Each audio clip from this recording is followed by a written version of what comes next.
Sherry. I'm from NUW. And with this, I'm just gonna do the introduction about NUW and about our working hard visa makers organizing. And then I'm gonna pass it to Bob. And then he was talking about his working experience, work for the union, and then work in Australia. So NUW is mainly this union. We're focusing on manufacturing worker and then warehousing and then pharmaceutical and also the poultry. And then last year, because I arrived to Australia in 2010, I was one of the backpackers as well. But my background is because I got my master's degree in sociology, so I'm quite interested in this labor issue. So that's why I'm start working with NUW. And then with past of a couple years, we find out a lot of work, especially in Australia, a lot of work become a permanent job and then become casual job. So a lot of local workers, they find out the original is a secure job and then now it's become insecure. So that's why they quite concerned and then they're trying to organize it. And then about the temporary worker is one of a big issue. So Australia right now is host to a large and a growing population of temporary migrant workers. We can say right now we got 1.8 million temporary visa holders in Australia. And then within this, we got 1.3 million people. They have working rights. And then with this coverage, it's equal 10% of the total Australian labor force. So this is quite amazing. So I'm gonna talking about working hard visa program. The original is gonna go back to 1970s. A lot of British and then Australian, they have a young people program, so they can traveling around. But since then, it started growing. Since 1990s, it started growing. So you can see in 2005, for total, this visa grant is 114,686. So this is a lot of people. But until last year, it's growing double. So this is quite amazing.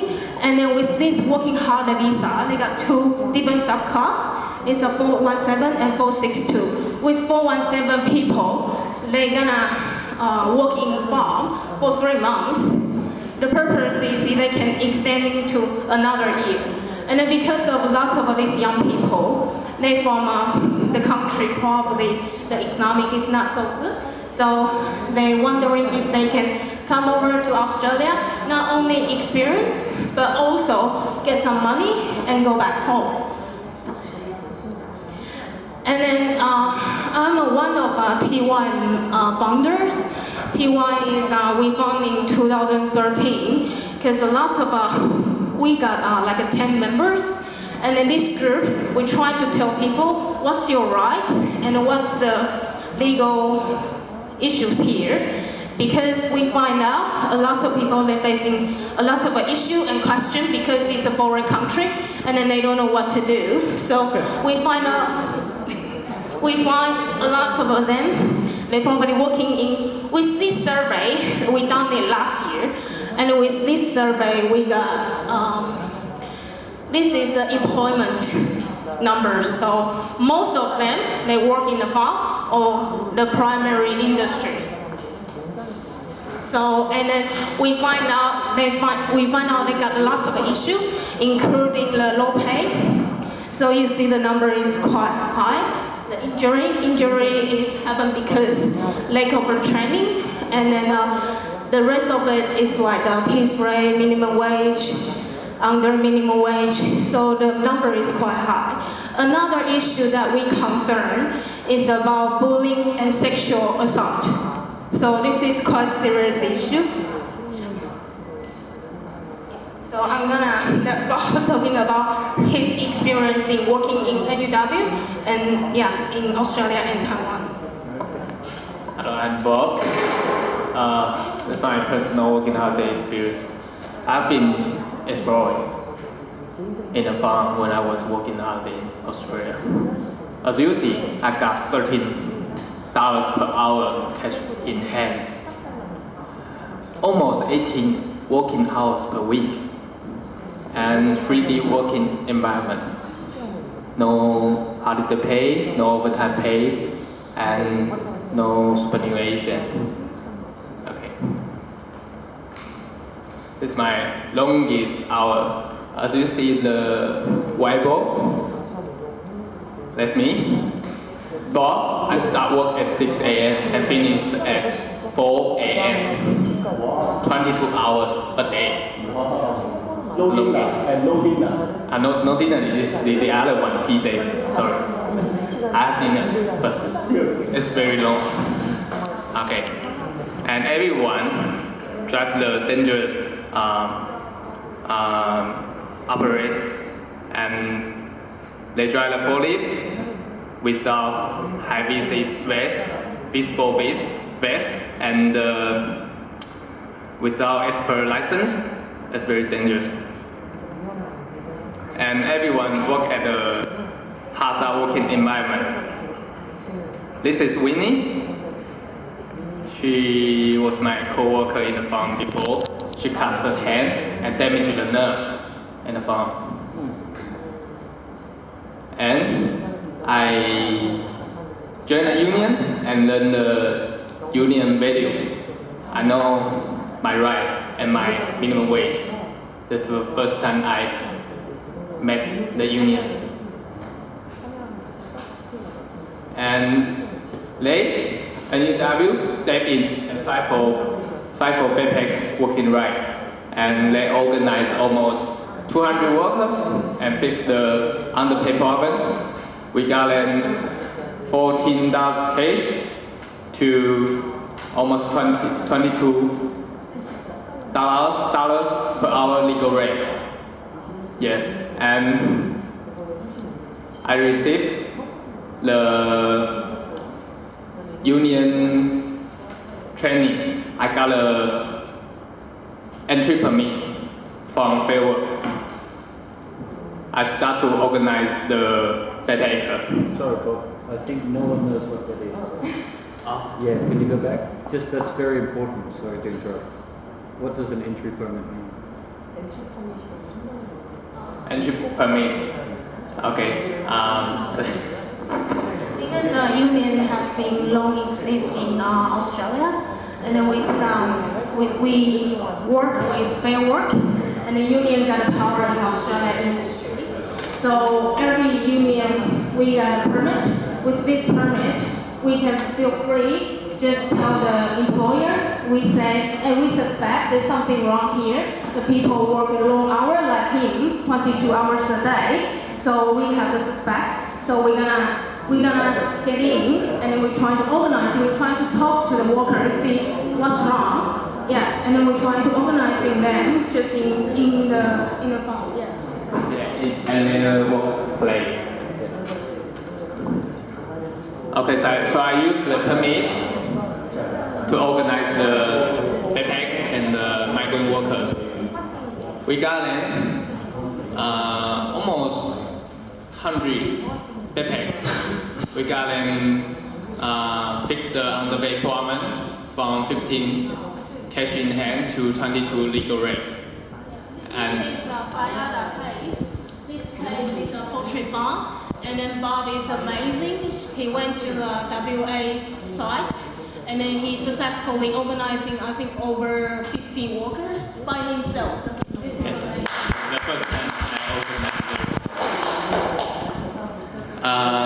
And Bayada agreed to pay their back pay up to $500,000. And how to organize the backpack? We found the backpacker on the Facebook group or on the internet.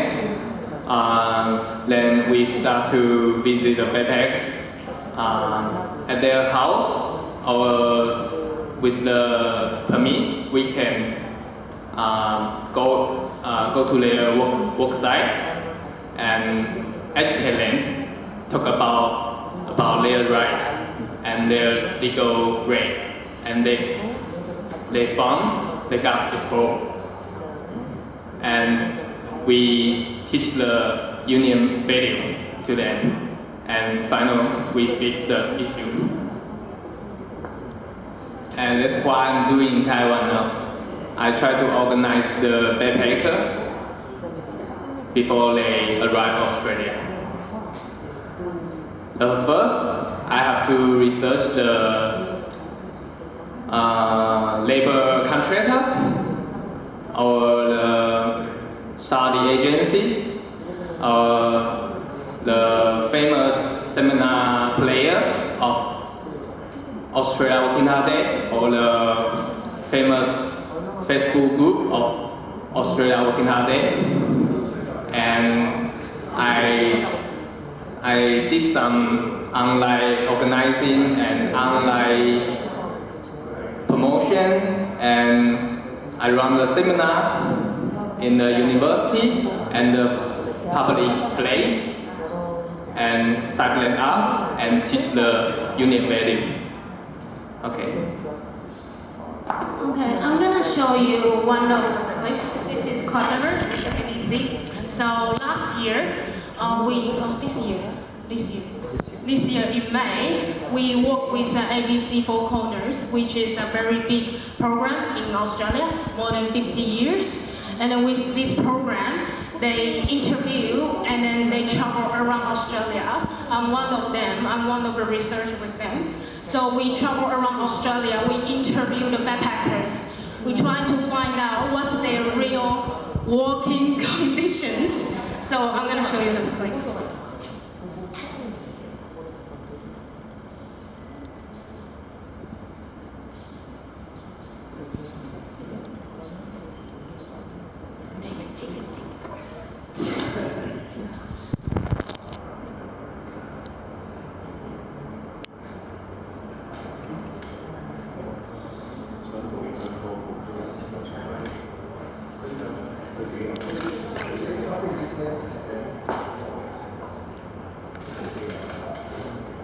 Sherry, while we're doing that, why don't you just talk about the impact of this documentary? Oh, okay. Yeah.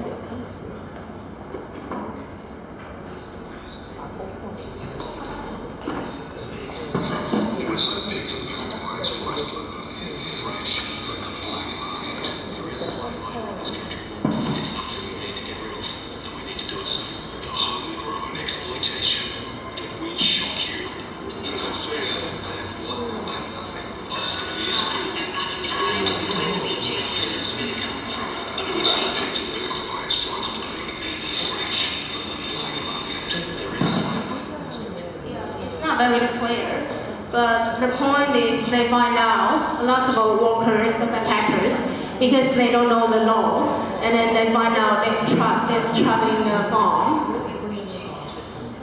Yeah, and then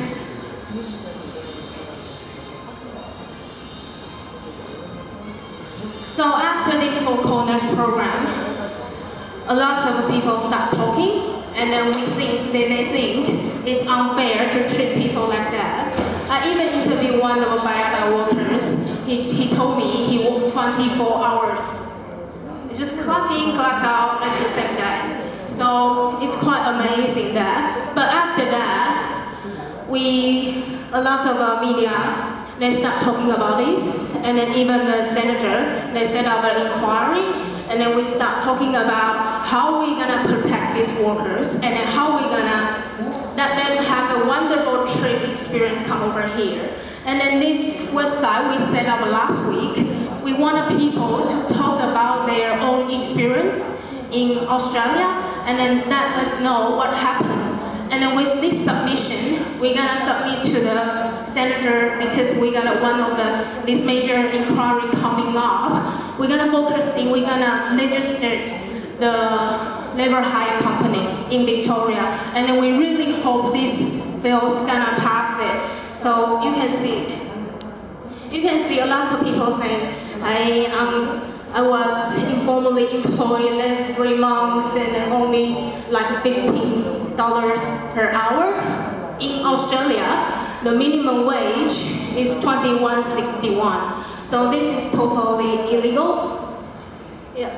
So after that, NUW is trying, put a lot of effort trying to organizing the migrant worker, including the backpackers. So the next one I'm gonna show you is one of our petition. It's a farm petition. It's a farm petition. Yeah, this is one of them. Because we want to tell all the supermarkets, the big player, like a Coles, they are the biggest in Australia. We want to tell them because according to the law, we got an ethical sourcing, so they should take a responsibility of these farmers because these farmers mistreated the workers, and then they should take a responsibility. So with this website, we're trying to tell people, others, who got no idea what backpackers or other migrant workers been suffering. Sorry, Sharon, to be very clear, because it relates to the earlier discussion, the supermarkets are responsible. That's what you're saying. Yeah, that's what we figured out. And then we asked the supermarket to sign out a better food agreement with us. So in the future, they're gonna look and then see the farmers, are they treat the workers right? If not, they're in trouble. Yeah, so we were hoping that you can just sign up the petition with us. You just click the button online. Show us that. Show us.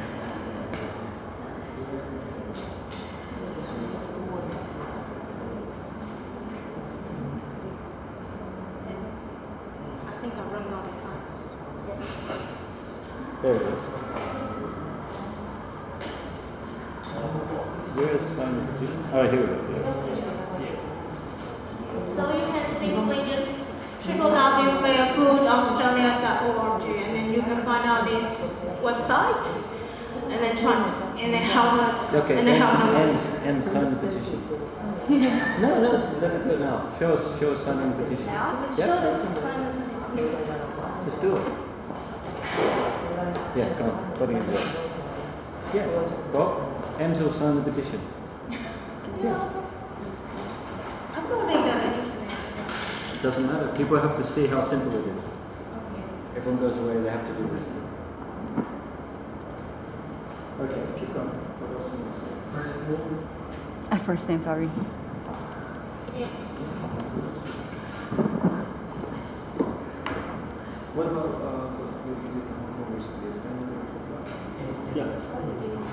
Happy we do the Do the presentation. Okay, so for Taiwan, what should people do to get in touch with you? Just do that first. For Taiwan. You're doing these public seminars. How do people get in touch with you? It's not that easy for other country union looking after other countries but what migrant workers. For rest of you're talking about the local, that in your country, how you're gonna organize the workers. But what we're talking now is talking about in Australia, the overseas workers, how we're gonna help them. So practically right now, we have organizations from Taiwan here. Yep. Can you say in Putonghua how they should contact you and what they can do with you? It's a good chance. how am I gonna contact you in terms of helping us? Your public seminars, you're doing. In Putonghua.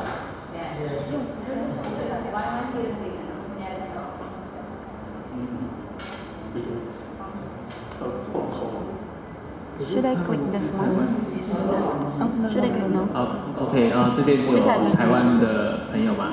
好，不好意思，我这边讲普通话。好，就是说我都会定期在举办一些分享会，然后它的层级算是都是规模到20、30这样子。对，然后就是说像我礼拜天我会在台中场是有开一个分享会，好，那就是跟一些机构去合作，一些代办去合作，然后他们也会跟我，那就是收集了很多即将要去澳洲的那部分的就是台湾人，那我们会提前让他们先加入工会，让他们了解到工会的力量，那如果说你们将来有兴趣要跟我们合作，那可以把这方面的资讯跟我们一起合作。那之后等到他们回来，他们就知道，工会的力量，也会比较好去让你们去做一个运作。So I'm gonna do some commercial time. With NUW, we set up a farm campaign. It's after Four Corners. We got 6 people. We're trying to organizing all the backpackers, all the migrant workers in the farm. So until now, today, we start this campaign, this farm team, since I think July or August. But until now, today, we signed up more than 500 people. Oh.